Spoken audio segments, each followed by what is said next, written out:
আসসালামু আলাইকুম রহমতুল্লাহি ওয়া সম্মানিত দর্শক শ্রোতা যে যেখান থেকে আমাদের সাথে যুক্ত হয়েছেন সবাইকে জানাচ্ছি ঈদুল ফিতরের শুভেচ্ছা এবং ঈদ মুবারক।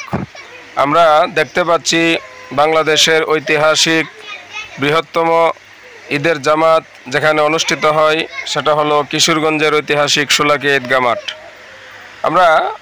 যদি আমরা দেখি মানে চতুর্দিকে যেদিকেই চোখ যায় শুধু মানুষ আর মানুষ, শুধু লোকজন আর লোকজন, যেখানে লাখো লাখো মুসল্লিদের উপস্থিতিতে আজ সকাল 10 ঘটিকার সময় অনুষ্ঠিত হয়েছে বাংলাদেশের ঐতিহাসিক কিশোরগঞ্জের শোলাকিয়া ময়দানে ঈদের জামাত। আমরা যেদিকে তাকাই শুধু লোকে লোকারণ্য তৌহিদি, আমরা যেদিকে তাকাই শুধু সাদা টুপিওয়ালা এবং পাঞ্জাবিওয়ালাদের আবির্ভাব। আমরা একটা জিনিস লক্ষ্য করি, দেখি আমরা ক্যামেরার সামনে যে লোকটাকে আমরা দেখতে পাচ্ছি, তিনি ঈদের মাঠের রেলিংয়ের মধ্যে উঠে এত আনন্দ প্রকাশ করতেছেন যে বলার মতো না। ওই যে দেখেন এত চমৎকারভাবে উনি ওনার আবেগ আপ্লুত প্রকাশ করতেছেন, এমনকি উনি ওইখানে নামাজ পড়ার জন্য প্রস্তুতি নিয়ে নিয়েছেন। এই যে দেখেন এটা হলো কিশোরগঞ্জের শোলাকিয়া ঈদগাহ মাঠের ময়দান। আমরা ভিতরে জায়গা পাই নাই বিদায় বাহিরে আমরা দাঁড়িয়েছিলাম নামাজ আদায় করার জন্য। ভিতরে তো যারা ফজরের পরে যারা আসছিল তাদেরই একমাত্র ভিতরে জায়গা পাইছে, এমনকি যারা 8টার পরে বা 7টার পরে যাদের আগমন হয়েছে তারা ভিতরে জায়গা পায় নাই। যে দেখেন লাখো লাখো মুসল্লিদের পদচারণায় কিশোরগঞ্জবাসী আজকে ধন্য। বাংলাদেশের বিভিন্ন প্রান্ত থেকে বিভিন্নভাবে তারা এই ঐতিহাসিক জামাতের সাথে সম্পৃক্ত হওয়ার জন্য ছুটে চলে আসছে নিজের পরিবার পরিজনকে ছেড়ে। যে দেখেন শুধু লোকে লোকারণ্য অসংখ্য গণিত মানুষ এই জামাতের সাথে শরিক হওয়ার জন্য চলে আসছে।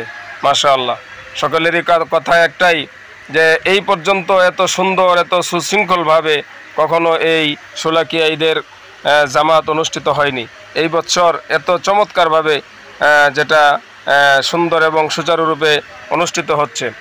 2024-এর স্বাধীনতার পরে এটাই হলো প্রথম কিশোরগঞ্জের শোলাকিয়া ঈদের জামাত, যেখানে আজকে জামাতের ইমামতি করছেন কিশোরগঞ্জের প্রখ্যাত আলেমে দ্বীন।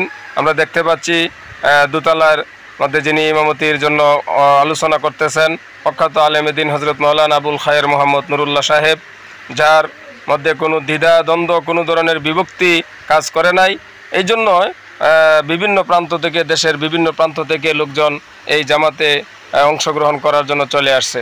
আমরা যদি একটু বলে রাখি, বিগত বছরে আওয়ামী সরকারের আমলে, স্বৈরাচারী সরকারের আমলে এমন একজন বিতর্কিত একজন খতিব ছিল, যিনি ছিলেন আমরা যাকে শাহবাগী দরবারি মোল্লা নামে আমরা যাকে চিনি, ফরিদউদ্দিন মাসুদ। তো উনি থাকা অবস্থায় কখনো আমি নিজেও যাই নাই, এমনকি অনেক মানুষজন সেখানে যাওয়ার কোনো ইচ্ছা ইরাদা প্রবেশ করে নাই। আমরা দেখতে পাচ্ছি যে এই মাঠটাকে সুন্দর এবং সুষ্ঠুভাবে পরিচালনা করার জন্য অসংখ্য গণিত সিসি ক্যামেরার ব্যবস্থা করা হয়েছে, এমনকি আনসার, বিজিবি, পুলিশ, বাংলাদেশ সেনাবাহিনী, র্যাপিড অ্যাকশন ব্যাটালিয়ন, র্যাব, এমনকি সিসি ক্যামেরার দ্বারা, ড্রোন ক্যামেরার দ্বারা এই মাঠটাকে টোটালিভাবে পর্যবেক্ষণ, এত চমৎকার একটা সিস্টেমের মধ্যে এবছর নিয়ে আসছেন যে প্রশংসার দাবিদার।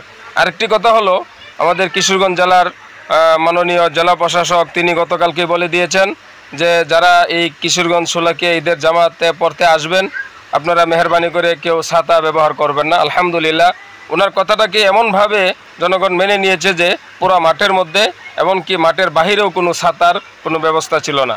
এই যে ফায়ার সার্ভিসের গাড়িও রেডি ছিল, কোনো রকমের কোনো সমস্যা হইলে তারা তাৎক্ষণিকভাবে ভূমিকা নিতে পারতেন। তো অসংখ্য ধন্যবাদ সবাইকে।